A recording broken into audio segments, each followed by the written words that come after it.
I want to be clear. I will not vote for, and no senator should vote for, an individual nominated by any president who is not fully committed to fairness and impartiality toward every person who appears before them. I will not vote for, and no senator should vote for, an individual nominated by any president who believes it is acceptable for a judge to allow their personal background, gender, prejudices, or sympathies to sway their decision in favor of or against parties before the court. In my view, such a philosophy is disqualifying. Such an approach to judging means that the umpire calling the game is not neutral, but instead feels empowered to favor one team over another. Call it empathy, call it prejudice, or call it sympathy, but whatever it is, it's not law. Judge Sotomayor said, quote, I willingly accept we who judge must not deny the difference resulting from experience and heritage, but attempt continuously to judge when those opinions, sympathies, and prejudices are appropriate, close quote. And in that same speech, she said, quote, my experiences will affect the facts I choose to see. Having tried a lot of cases, that particular phrase bothers me. I expect every judge to see all the facts.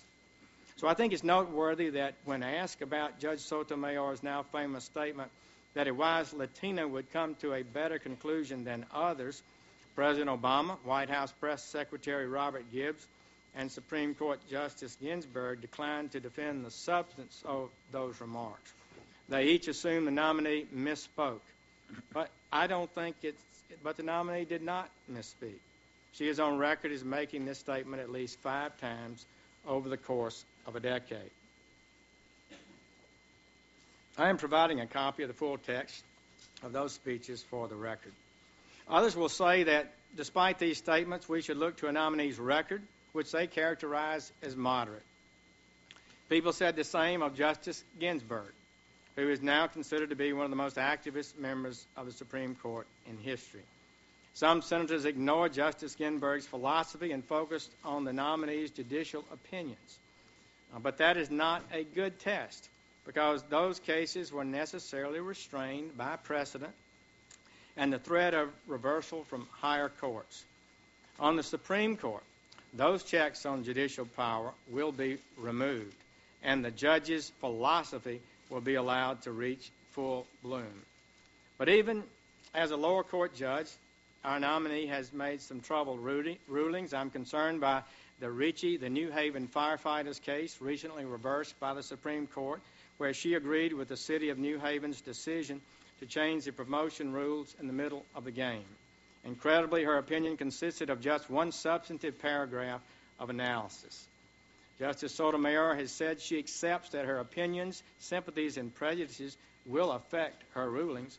Could it be that her time as a leader in the Puerto Rican Legal Defense and Education Fund, a fine organization, provides a clue to her decision against the firefighters? While the nominee was chair of that fund's litigation committee, the organization aggressively pursued racial quotas in city hiring and in numerous cases fought to overturn the results of promotion exams.